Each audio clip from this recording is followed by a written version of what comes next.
Regardez Vie de famille avec la Mutuelle Saint-Martin, la mutuelle chrétienne de santé aussi au service des familles.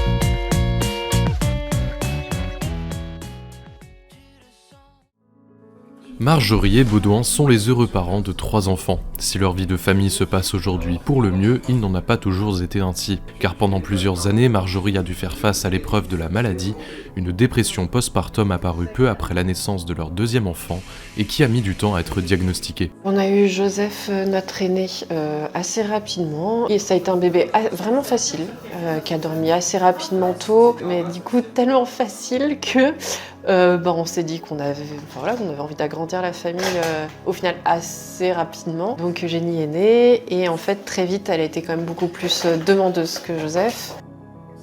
Les premières semaines où c'est le congé paternité. En termes de rythme au début c'est un peu compliqué mais ça se fait facilement. C'est plus que une fois que je suis retourné au travail, en plus comme j'ai des déplacements dans mon travail, je sentais bien quand je revenais et puis quand je l'avais au téléphone que ça se passait pas bien, mais je pouvais pas y faire grand chose.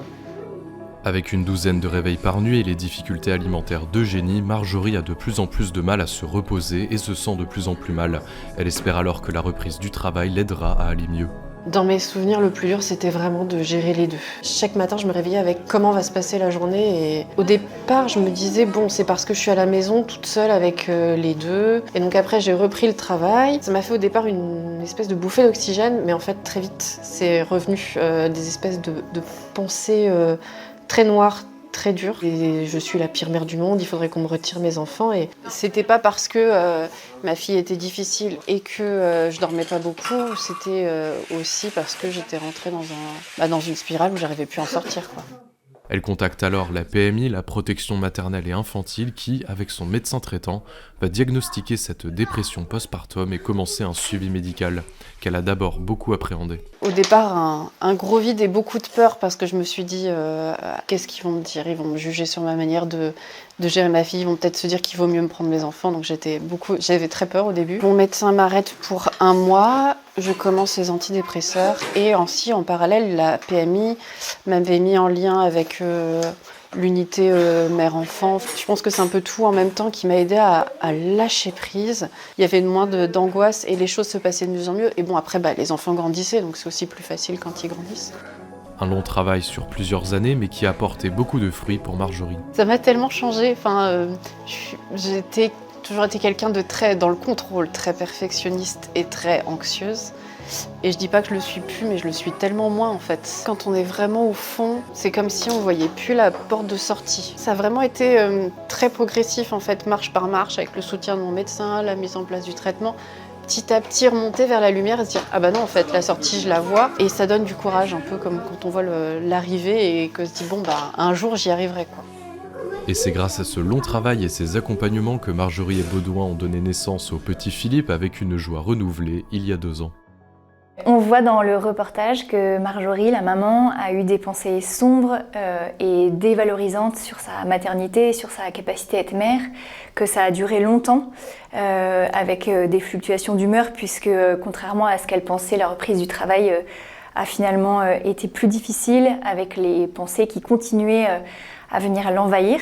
Ça fait partie des symptômes qui sont assez connus, qui sont des symptômes dépressifs assez généralisés. Il y a donc la dévalorisation, la perte d'estime de soi-même, la perte d'appétit, l'insomnie. Il y a aussi la boulie, donc c'est l'incapacité à gérer le quotidien, à prendre une décision.